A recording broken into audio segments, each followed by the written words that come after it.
Hi, welcome to my channel. All updates for you. First time சேனலுக்கு வரவங்க மறக்காம subscribe பண்ணிக்கோங்க. இந்த வீடியோல அண்ணாமலை யுனிவர்சிட்டி டிஸ்டன்ஸ் எஜுகேஷன் பத்தின அப்டேட் தான் பார்க்க போறோம். டிசம்பர் 2025 எக்ஸாமினேஷனுக்கு எக்ஸாம் ஃபீஸ் போர்ட்டல் வந்து ஓபன் பண்ணிட்டாங்க. எப்படி எக்ஸாம் ஃபீஸ் பே பண்றதுன்னு ஆல்ரெடி வீடியோ போட்டிருந்தேன். பார்க்காதவங்க டிஸ்கிரிப்ஷன்ல லிங்க் இருக்கு. அதை யூஸ் பண்ணி கரெக்ட்டா எக்ஸாம் ஃபீஸ் வந்து பே பண்ணிக்கோங்க. இந்த வீடியோல எக்ஸாம்க்கான இன்ஸ்ட்ரக்ஷன் ஒன் பை ஒன்னா பார்க்கலாம். ஃபர்ஸ்ட் பாத்தீங்கன்னா டாப்லயே வந்து ரெஜிஸ்ட்ரேஷனுக்கான இன்ஃபர்மேஷன் கொடுத்திருக்காங்க. வித்தவுட் பெனால்ட்டியோட பாத்தீங்கன்னா நமக்கு டிசம்பர் 3 வரையும் டைம் இருக்கு.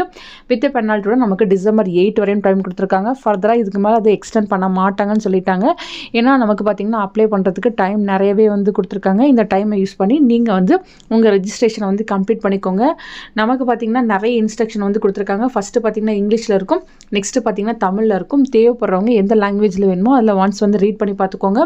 உங்களை பார்த்தீங்கன்னா ஆன்லைனில் மட்டும்தான் அப்ளை பண்ண சொல்லியிருக்காங்க. நீங்கள் பேமெண்ட்டும் ஆன்லைனில் மட்டும்தான் பண்ணணும். ஸோ நீங்கள் டிடி எடுத்து அது போல் எந்த மோட்லேயுமே வந்து பே பண்ண முடியாது. ஆன்லைனில் தான் உங்கள் பேமெண்ட்டை நீங்கள் கம்ப்ளீட் பண்ணிக்கிற மாதிரி இருக்கும். நெக்ஸ்ட் ரொம்ப முக்கியமானது பார்த்தீங்கன்னா டியூஷன் ஃபீஸ் பே பண்ணால் தான் நீங்கள் எக்ஸாம் ஃபீஸ் வந்து பே பண்ண முடியும். நீங்கள் டியூஷன் ஃபீஸ் பே பண்ணாமல் எக்ஸாம் ஃபீஸ் பே பண்ண போனீங்கன்னா உங்களுக்கு போர்ட்டலில் டியூஷன் ஃபீஸ் டியூன் தான் வந்து ஷோ ஆகும். ஸோ ஃபஸ்ட்டு நீங்கள் டியூஷன் ஃபீஸை பே பண்ணி கிளியர் பண்ணிவிட்டு எக்ஸாம் ஃபீஸ் வந்து பே பண்ணிக்கோங்க. நெக்ஸ்ட் ரொம்ப முக்கியமானது பார்த்தீங்கன்னா இப்போ நீங்கள் தேர்ட் செமஸ்டரில் இருக்கீங்கன்னா அந்த பேப்பருக்கு நீங்கள் கண்டிப்பாக வந்து ஃபீஸ் பே பண்ணி தான் ஆகணும். இது நீங்கள் செகண்ட் செமஸ்டரில் 2 பேப்பர் அரியர் வச்சுருக்கீங்க அப்படின்னா அது ஆப்ஷனல். நீங்கள் எழுதுறதுனாலும் எழுதிக்கலாம், இல்லை நெக்ஸ்ட் செமஸ்டரில் எழுதிக்கலாம். பட் கரண்ட் பேப்பருக்கு கண்டிப்பாக நீங்கள் பேப்பர்ஸ் வந்து எழுதி தான் ஆகணும் அப்படின்ற இன்ஃபர்மேஷன் வந்து கொடுத்துருக்காங்க. நெக்ஸ்ட் பார்த்தீங்கன்னா நீங்கள் பே பண்ண அமௌண்ட்டை உங்களுக்கு வந்து ரீஃபண்ட் பண்ண மாட்டாங்க. நீங்கள் வந்து தப்பான சப்ஜெக்ட்டுக்கு வந்து ஃபீஸ் பே பண்ணிவிட்டு அந்த ஃபீஸை வந்து ரீஃபண்ட் கேட்டிங்கன்னா உங்களுக்கு கொடுக்க மாட்டாங்க. ஸோ நீங்கள் ஒன்ஸ் பே பண்ணதான் அதை ரீஃபண்ட் வந்து பண்ண மாட்டோம் அப்படின்ற இன்ஃபர்மேஷனுமே கொடுத்துருக்காங்க. நெக்ஸ்ட் பார்த்தீங்கன்னா பிசிபி கிளாஸஸ்க்கான இன்ஃபர்மேஷன் இருக்குது. ஸோ மோஸ்ட் ஆஃப் த கோர்ஸுக்கு பார்த்தீங்கன்னா நான் கம்பல்சரி பிசிபி தான். சில கோர்ஸுங்களுக்கு மட்டும்தான் வந்து கம்பல்சரியாக பிசிபி அட்டன் பண்ணணும். பிசிபி அட்டன் பண்ணால் மட்டும்தான் எக்ஸாம் அட்டன் பண்ண முடியும்னு சொல்லுவாங்க. இல்லை கம்பல்சரி கோர்ஸ் இருக்கவங்க நீங்கள் பிசிபி கிளாஸஸ் அட்டன் பண்ணி அட்டெண்டன்ஸ் வந்து கம்பல்சரி வச்சுக்கணும் ஃப்ரெண்ட்ஸ். நெக்ஸ்ட் நீங்கள் எக்ஸாம்க்கு அப்ளை பண்ணும்போது அங்கே உங்கள் இன்ஃபர்மேஷன் எல்லாமே கரெக்டாக இருக்கான்னு பார்த்துக்கோங்க. கரெக்டாக வந்து சென்டரை வந்து செலக்ட் பண்ணிக்கோங்க. நீங்கள் பார்த்தீங்கன்னா ஒரு சென்டரை வந்து செலக்ட் பண்ணிட்டீங்க அப்படின்னா அதை மாற்ற முடியாதுன்னு சொல்லிட்டாங்க. ஸோ நீங்கள் செலக்ட் பண்ணும்போது கரெக்டான சென்டரை வந்து சூஸ் பண்ணி செலக்ட் பண்ணிக்கோங்க. ஸோ எங்கள் சென்டர் அட்ரஸ் இருக்குது அது பார்த்தீங்கன்னா உங்களுக்கு ஹால் டிக்கெட்டில் வந்து போடுவாங்க. எக்ஸாமுக்கு பிஃபோரே வந்து ஹால் டிக்கெட் ரிலீஸ் பண்ணுவாங்க. அதில் சென்டரோட ஃபுல் அட்ரஸ் இருக்கும். அதை பார்த்து நீங்கள் அங்கே போய்ட்டு எக்ஸாம் வந்து எழுதிக்கலாம். ஸோ கொஞ்சம் நீங்கள் வெயிட் பண்ணி தான் ஆகணும். இப்போ பார்த்தீங்கன்னா எந்தெந்த டிஸ்ட்ரிக்டில் இருக்குன்ற இன்ஃபர்மேஷன் தான் இருக்கும். எந்த காலேஜ் எந்த ஸ்கூலில் வந்து போடுறாங்க அப்படின்ற இன்ஃபர்மேஷன் உங்களுக்கு ஹால் டிக்கெட்டில் தான் தெரியும். தியரி எக்ஸாம் எங்கே நடக்குதோ அங்கே தான் ப்ராக்டிக்கல் எக்ஸாம் நடக்கும்னு கிடையாது. ஸ்ட்ரென்த்தை பொறுத்து ப்ராக்டிக்கல் நடக்கிற இடம் வந்து சேஞ்ச் ஆகும். உங்களுக்கு பார்த்தீங்கன்னா சில ப்ராக்டிக்கல் எக்ஸாம் யூனிவர்ஸில் மட்டும்தான் நடக்கும். அதுக்கான இன்ஃபர்மேஷனுமே இங்கே கொடுத்துருக்காங்க. ஸோ ப்ராக்டிக்கல் எக்ஸாமுக்கு பின்னாடி பார்த்தீங்கன்னா டைம் டேபிள் ரிலீஸ் பண்ணுவாங்க, ஹால் டிக்கெட் ரிலீஸ் பண்ணுவாங்க. அதை ஃபாலோ பண்ணி நீங்கள் உங்கள் ப்ராக்டிக்கல் எக்ஸாம்ஸை வந்து அட்டன் பண்ணிக்கலாம். எக்ஸாம் ஃபீஸ் போர்ட்டல் க்ளோஸ் ஆனதுக்கப்புறம் உங்களுக்கு ஹால் டிக்கெட் ரிலீஸ் பண்ணுவாங்க. ஹால் டிக்கெட் வந்துருச்சுன்னா எப்படி டவுன்லோட் பண்ணுறதுன்னு நான் உங்களுக்கு வீடியோ போட்டு இன்ஃபர்மேஷன் ஷேர் பண்ணுறேன்.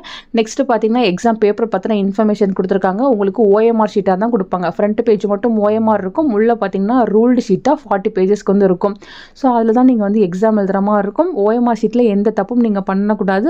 அப்படி பண்ணிங்கன்னா உங்களுக்கு பார்த்தீங்கன்னா 750 rupees வந்து ஃபைன் போடுவாங்க. ஸோ கரெக்டாக நீங்கள் OMR ஷீட்டை வந்து ஃபில் பண்ணணும் ஃப்ரெண்ட்ஸ். நெக்ஸ்ட் மார்க் ஸ்டேட்மெண்ட் பற்றி இன்ஃபர்மேஷன் கொடுத்துருக்காங்க. எக்ஸாம் முடிஞ்சதும் உங்களுக்கு மார்க் ஸ்டேட்மெண்ட் வந்து போஸ்டரில் அனுப்பி வச்சிருப்பாங்க. அதே போல் பார்த்தீங்கன்னா டிகிரி பற்றின இன்ஃபர்மேஷனும் கொடுத்துருக்காங்க. உங்களுக்கு கான்வெகேஷன் முடிஞ்சதும் டிகிரியை வந்து போஸ்டரில் அனுப்பி வைப்பாங்க. அதுக்கு 1 year வரையும் ஆகலாம் அப்படின்ற இன்ஃபர்மேஷனுமே வந்து இங்கே கொடுத்துருக்காங்க. நெக்ஸ்ட் பார்த்தீங்கன்னா எக்ஸாம் ரிசல்ட் வந்ததுக்கப்புறம் அதில் ஏதாவது வந்து ப்ராப்ளம் இருக்குது அப்படின்னா 10 daysக்குள்ளே நீங்கள் யூனிவர்சிட்டியை காண்டாக்ட் பண்ணணும்னு சொல்லியிருக்காங்க. அதே போல் ரீவாலுவேஷன் போடணுன்னா நீங்கள் வித்தின் 15 daysக்குள்ளே ரீவாலுவேஷனுக்கு வந்து அப்ளை பண்ணிக்கலாம். அதுக்கு 2000 பே பண்ணி அப்ளை பண்ணணும் அப்படின்ற இன்ஃபர்மேஷனும் கொடுத்துருக்காங்க. நெக்ஸ்ட் பார்த்தீங்கன்னா இம்ப்ரூவ்மெண்ட் எக்ஸாம் பற்றின இன்ஃபர்மேஷன் கொடுத்துருக்காங்க. நீங்கள் ஆல்ரெடி வந்து சில எக்ஸாம்ஸில் வந்து பாஸ் பண்ணியிருப்பீங்க, ஆனால் எனக்கு வந்து மார்க் வந்து பத்தலை அப்படின்றவங்க நீங்கள் இம்ப்ரூவ்மெண்ட் எக்ஸாம் எழுதி உங்கள் மார்க்கை வந்து இம்ப்ரூவ் பண்ணிக்கலாம். அதுக்கு பார்த்தீங்கன்னா ப்ரையராக வந்து நீங்கள் வந்து கண்ட்ரோலர் கிட்ட பர்மிஷன் வாங்கணுன்ற இன்ஃபர்மேஷன் கொடுத்துருக்காங்க. ஸோ நீங்கள் பார்த்தீங்கன்னா வித்தின் 2 yearsக்குள்ளே அந்த பேப்பரை வந்து அகெயின் எழுதி நீங்கள் வந்து இம்ப்ரூவ் பண்ணிக்கலாம் உங்கள் மார்க்ஸை. அதுக்கான இன்ஃபர்மேஷன் வந்து கொடுத்துருக்காங்க ஃப்ரெண்ட்ஸ். ஸோ லாஸ்ட் ரொம்ப முக்கியமானது பார்த்தீங்கன்னா டெப்லேருந்து நமக்கு சொல்லியிருக்காங்க வித்தின் அந்த யூனிவர்சிட்டி ரீஜனுக்குள்ளே மட்டும்தான் எக்ஸாம் வைக்கணும். அதனால 6 டிஸ்ட்ரிக்டில் மட்டும்தான் எக்ஸாம் வந்து நடக்க போகுது. அந்த 6 சென்டருக்கு மேலே வேறு எங்கேயுமே வந்து எக்ஸாம் வந்து இருக்காது. இந்த 6 சென்டரில் ஏதாச்சும் ஒன்று சூஸ் பண்ணி தான் வந்து நீங்கள் எக்ஸாம் எழுதுகிற மாதிரி இருக்கும். அதுக்கான இன்ஃபர்மேஷன் இங்கே கொடுத்துருக்காங்க. நெக்ஸ்ட் பார்த்தீங்கன்னா எக்ஸாம் ஃபீஸ் என்னென்ன கோர்ஸுக்கு எவ்வளோ பெர் பேப்பருக்கு வரும் அப்படின்ற இன்ஃபர்மேஷனுமே கொடுத்துருக்காங்க. ஸோ தியரி சப்ஜெக்ட்டுக்கு எவ்வளோ, ப்ராக்டிக்கல் சப்ஜெக்ட்டுக்கு எவ்வளோ, ப்ராஜெக்ட்டுக்கு எவ்வளோ அப்படின்ற இன்ஃபர்மேஷன் செப்பரேட்டாக இருக்குது. இது உங்கள் எக்ஸாம் ஃபீஸ் போர்ட்டல்லே வந்து ஷோ ஆகும். அதை நீங்கள் செக் பண்ணி பார்த்துக்கலாம். நெக்ஸ்ட் பார்த்தீங்கன்னா அதர் ஃபீஸில் ரெஜிஸ்ட்ரேஷனுக்கு 100, போஸ்டல் சார்ஜ் 100, அதுக்கப்புறம் மார்க் லிஸ்ட்டுக்கு 125, அதுக்கப்புறம் ப்ரொவிஷனலுக்கு வந்து 300 ருபீஸ் போட்டிருந்தாங்க. 1050 ருபீஸ் வந்து டிகிரிக்கு வந்து போட்டிருக்காங்க. சென்டர் ஃபீஸ் வந்து 300 ரூபாய், மெம்பர்ஷிப் ஃபீஸ் வந்து 50 ருபீஸ், பெனால்ட்டி இருந்துச்சுன்னா உங்களுக்கு 500 ரூபாய் ஆட் ஆகும்.